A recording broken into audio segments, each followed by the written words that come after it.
I wanted to join the program kasi I already knew I had sickness.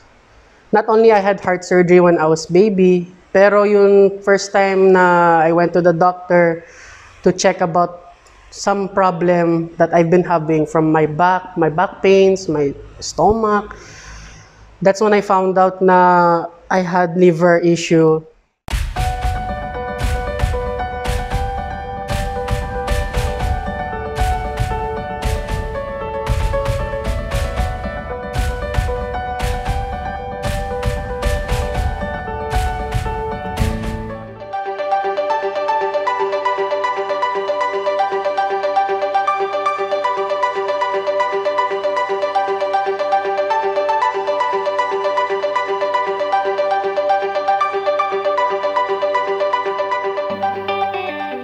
So, hello, my name is Fritz, Trinidad.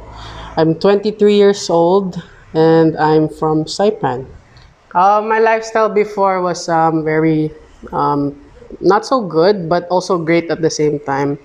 When I'm young, I'm fat, and then when I grow a little bit older na, I became more active kasi I used to go to gym. I used to play sports, any kind of sport, baseball, volleyball, basketball, football, as they call it in the US, soccer. I'm very active once I grew up na. For food, I used to be on a program. Actually, hindi naman ako nasa program super. Pero I went to the gym, and then my friend, who's actually a trainer, provided me with everything from what I need to eat.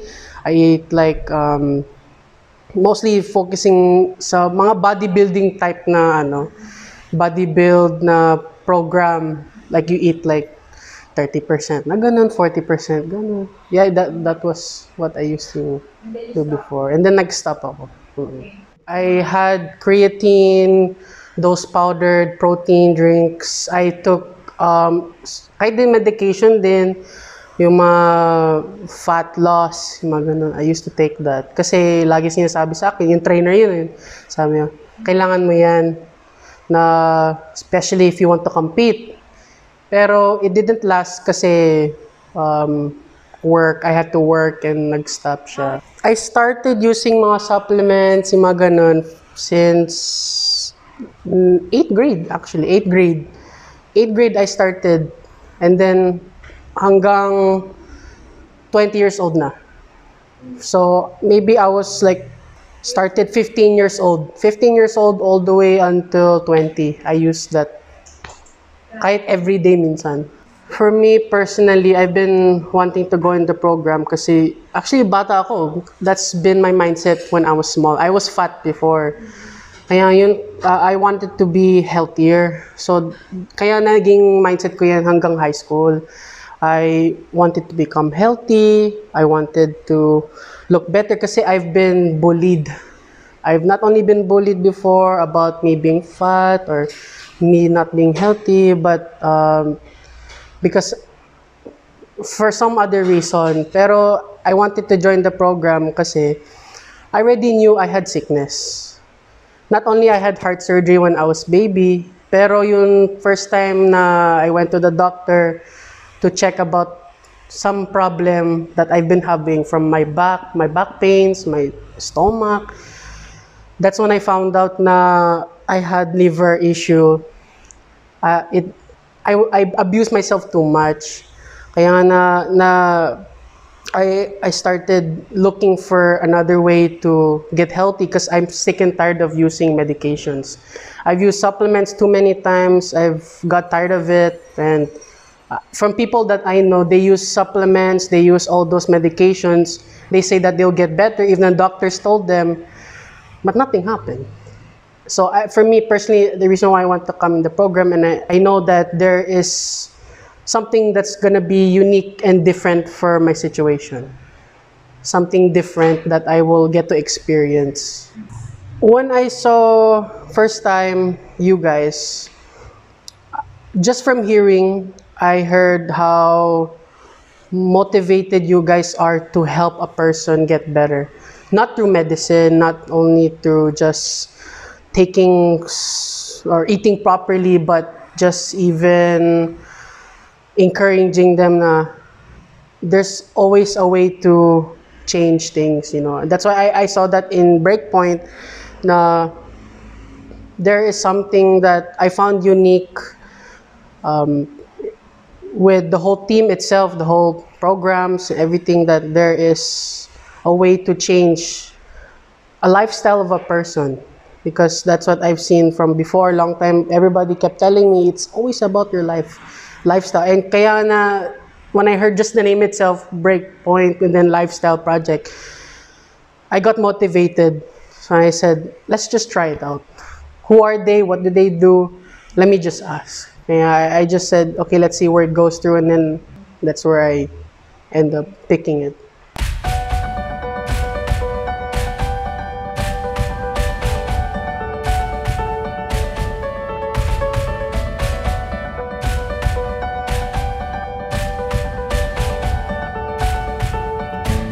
Starting sa program, 208 ako nag-start. And now, current date, I am 153 pounds. Sa 4 months experience ko sa program, of course, sa una, mahirap. Of course, you're getting used to mga meals.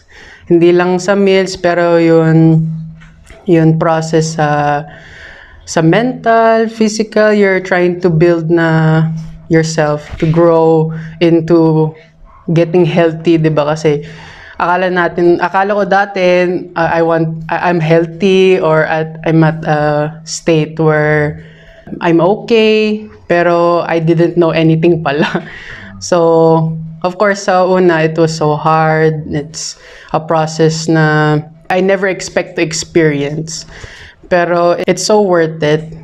Kahit it's only 4 months pa lang. A lot of experience, especially for my personal self.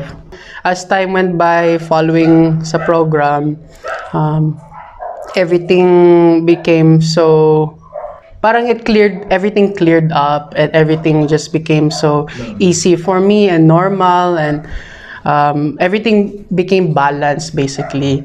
Before, my knowledge was not much, but I did go to the gym. I keep,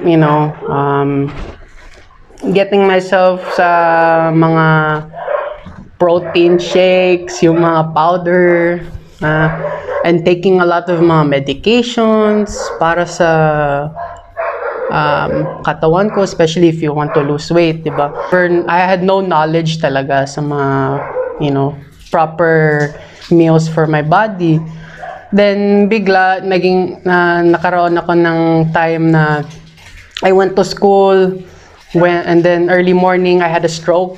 I went to hospital for maybe 1 week max. Then ayun, time na yon, I had to recover for a month. So nag-gym ako, then enrolled sa personal training. And then they only give me some basic understanding lang, pero nothing about nutrition, nothing about, they give me some like understanding sa workout. Kaya nga, it went like, I lost a certain weight, and then I gained it, then I lost, and I gained. Pero, moving fast forward na, and sa program, I joined Breakpoint. The biggest difference for me is not only just the workout. The biggest improvement was being able to balance and give myself the good nutrition sa katawan ko, the proper, for my personal self, kasi like they have said always to sa mga clients, it's always different for everybody. Kaya for my personal self, I've learned to understand that I learned my balance sa meals, learned to control, and how to take care of my day-to-day time. It became serious once they told me to get a blood test. Kasi I hear so many people telling me sa mga family or mga kaibigan ko na sinasabi sa akin, you're yellow, yung mga ganun. And at first, I had understanding na it's probably liver. But then, I never really trusted, like, researching online. I tried to go to sa doctor, then they told me something about my heart, or it's something about my liver, or then, but it's not consistent. It's not really consistent to what they're saying. It's just like all over the place kaya. Pero once I got that blood test joining Breakpoint, they told me, that's the first thing they told me. Ayun, nakita ko, it's purely my liver that has the issue. So, ayun, I finally, realized na I need to change. Kasi if I don't, start to change my lifestyle, especially to heal my liver, it will then affect other, like my kidney, ganun. And especially knowing that that happened to my own father as well. He has a kidney issue, and that all started from his liver also. Kaya nga, I said to myself, I really need to, just start. That's the first thing, is just to start lang. Yung motivation ko, the only thing that really made me stay on track, stay focused, was that mindset of knowing that I could die tomorrow, basically. Kasi I'm so young, I'm only 23 years old. And then being diagnosed with already, yung bata pa ako, baby pa ako, I had already heart problem. And then now I have a liver. But of course, my heart problem is no more. I had no more, that's already healed. But then later years, now I'm so young, I had liver problem. It's at the stage where it's so drastic na. My eyes are turning yellow. My skin is turning yellow. Kaya sabi ko, I need to, really, do this kasi I might die tomorrow. And I just got married with my wife. So, and knowing na if I cannot heal, we cannot have a kid kasi it might affect our kid. And of course, I have, issues sa anxiety. Kaya I think a lot about that. But now, it's more of that, balance of being able to remember from what I thought to myself sa una na I need to heal or else I'll die. Ganon. Sa mga benefits, personally, at first, gusto ko of course sa weight, I want to lose weight, ganon. But then I start to realize it's not all about the weight, honestly. Kasi lagi sinasabi sa akin na of course my coach, then the Breakpoint community, they're always telling me it's not always the weight, it's always going to follow, basically. The only thing, the benefit was being able to have a better lifestyle na mentally, physically, as well as spiritually as well. It's so balanced that I didn't think much about the weight na. Kasi it's like my body learned to have a better routine. Kaya that's the major benefit na nakikita ko sa program na to. Actually, sobrang inspired na ako na yun eh. Kasi sa una, of course, bagong sa first month, let's say first month sa program, I tried to encourage my family kasi that's the first thing sa mindset ko is to encourage my family through my struggles.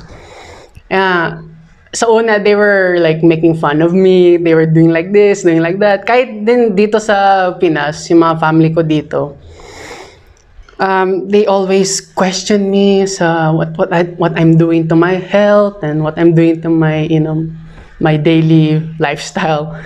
But then later, they start to notice so much difference in not only my weight, not only the way I think or do stuff. They start to realize na, I think I should join him also. Kaya nga, super inspired ako kasi minsan yung kapatid ko, yung ate ko, sasabi sa akin, Fritz, yung balik mo dito, tulungan mo din ako.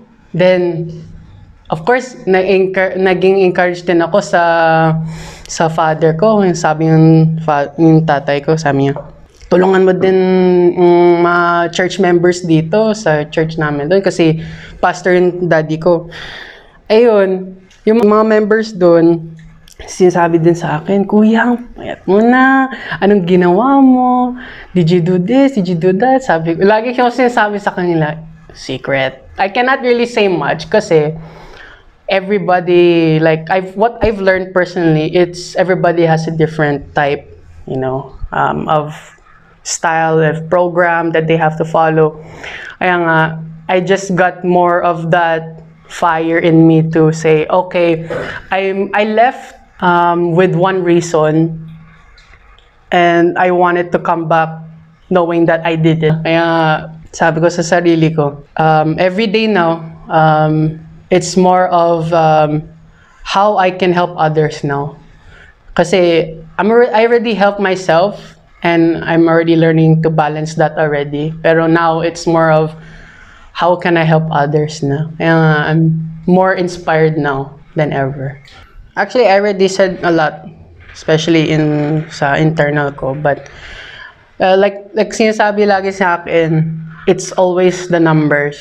The numbers is the one that can show that difference. And sa blood test, it's good that I'm taking the blood test without any medications, maganon, just technically, but learning to take care of my lifestyle. Seeing those numbers change is the one that really, shows that evidence of, okay, it's actually working, diba? Kasi if it's not working and you don't really, take a test, how would you know? Numbers don't lie, diba? Dati, aspirin, pero after na mga months lang, I stopped using it kasi I don't trust it talaga din. Pero that's the only thing that I can remember that I took. Pero yung baby pa ako, of course, I took kasi my heart. Pero growing up, the only thing I really take is just aspirin kasi I had the stroke in time na yun. Pero I started not using that kasi it gave me a lot of, side effects. Kaya there's moments where you start to realize, or I personally start to realize na actually sa month na to, only 4 months in, I start to realize na can I last this long, especially my lifestyle, knowing that sa mga meals, then of course sa mga workouts, not only that, but can I maintain myself doing it? I always think about that. I'm not gonna lie about that. I really do. And there's times where I have my fat self thinking like, oh, I want to go back, eat whatever I want. But then I realize later on I worked so hard to get myself here. Why would I want to go back? And sabi ko, recently I just started doing another workout following the program. And then I finally, stood there in my own comfort zone and said, you want to go back? Being your old self, struggling mentally, physically, more with you want to have stress, you want to have depression, you want anxiety. Gusto mo ba yan? Then, of course, I talk to myself, then I tell myself, no.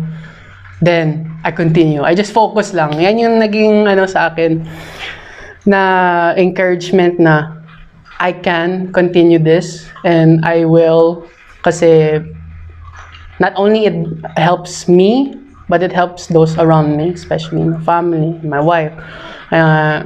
It's once you start, you can never go back, basically.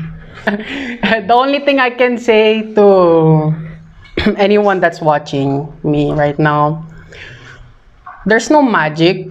There's no exact meal that you have to follow consistently throughout your whole life. One meal only for a couple of days or technically there's no medications for it. It's all natural. Honestly, it's all natural. If you follow everything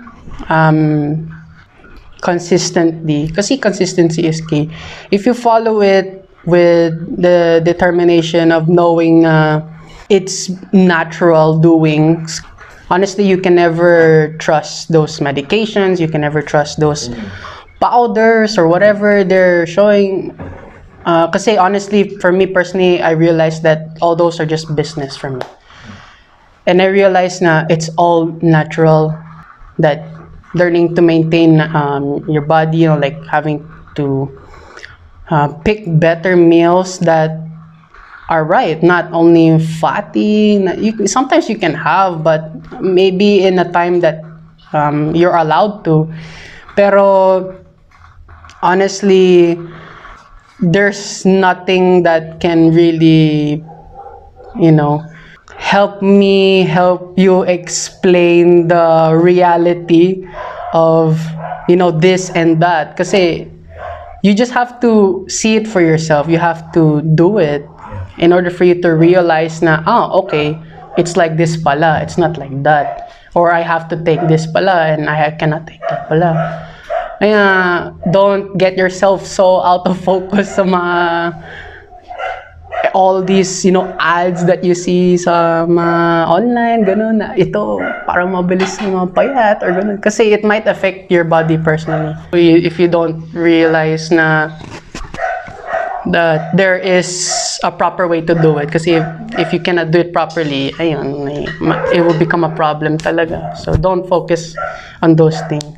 And talk to the right people. So much has changed talaga. My old self before was 4 months ago. Not only I'm unhealthy, not only, hindi lang sa weight ko or not ganun, or mentally or ganun. So much has changed talaga kasi like I said sa una, di ba? It's just a matter of time. It takes time to realize na in order for it to change. Kasi you cannot just do it one day and then you expect like a change agad. It's not gonna be like that. And then you go the next day, then you come back, you expect that there's gonna be a change agad. No, that's not how it works, diba? Kaya seeing myself na in just the 4 months, consistently putting myself through hardship of being able to naturally take care of myself properly. It's a big difference talaga from my first month and then till now. It's only been 4 months lang, but such a big difference you can basically see, diba? I feel much more stronger now. Of course, physically not yet, pero overall, I feel more, I have more energy, I have more of that, younger, not only looks, diba? Pero of course, I've gotten stronger overall talaga. Socially, you will learn to be on your own, honestly. Kasi you will not learn to get through sa program na to if you're not focusing on you. If you cannot focus on you, when you cannot focus on, having to to better yourself, how can you tell or talk to people about it, diba? You cannot really. That's why socially, it's hard to really. Maybe for myself lang, I completely block out so many things. Like, hindi lang sa tao.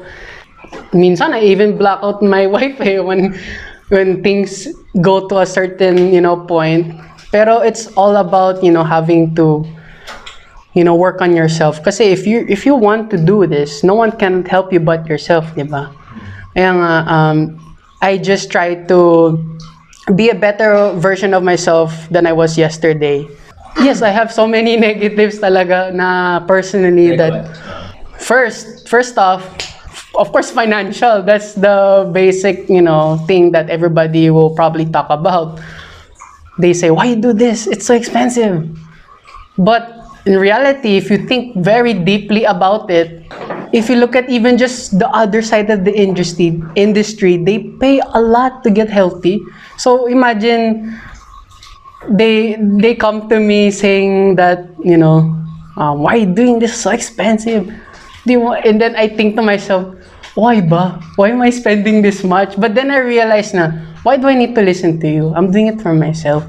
It's just a piece of paper, so don't think about it. I try not to think about the expense, kasi I'm doing it for myself. I need to be healthy. It's better than having to spend like so much on medication, diba? I remember my family spending more than 100-some thousand just for medications. And in reality, you could have just done that, naturally. Like, you could have just done that with the proper lifestyle, with the proper meals, ganun. And you could have saved so much. Kaya nga, when people tell me na, why are we spending so much? Kaya sabi ko sa kanila, it's for myself. I want to be healthy. Only message ko lang sa Breakpoint, hindi lang sa community, hindi lang sa mga coaches. Pero lahat na gusto magsumali sa Breakpoint, continue lang, continue, stay focused, still have that, drive to do it for yourself, focus on bettering yourself daily lang. And sa mga coaches, sa community, salamat din sa inyo kasi without you guys, I cannot be where I am at now, especially yung babalik na ako sa mainland. May encouragement na ako magtumulong sa mga ibang tao dun sa mga, ibang lugar. Pero salamat din kasi balance na yung buhay ko na yan. Kasi hindi lang sa pagkain, hindi lang sa sa mga workout na meron sa program. Pero super nag-balance na yung lifestyle ko. Daily, learning, growing talaga sa akin. It's parang nag-embedded na. So, salamat sa inyo na you're able to take your time to, help focus to getting me better. And I'm more excited talaga to see this community grow and more people, encouraging other people na there's a way to, better yourself, di ba? And change yourself. You can do it today or tomorrow. Depends on, of course, it depends on you. For me personally, they didn't rush me, pero they just encouraged me now. You need this. Pero the only thing I can just say is salamat talaga kasi it changed me forever talaga. Kasi I can bring it for not only my family, for my future family, pero mga kaibigan ko, I can bring it to them, share it to them properly, of course.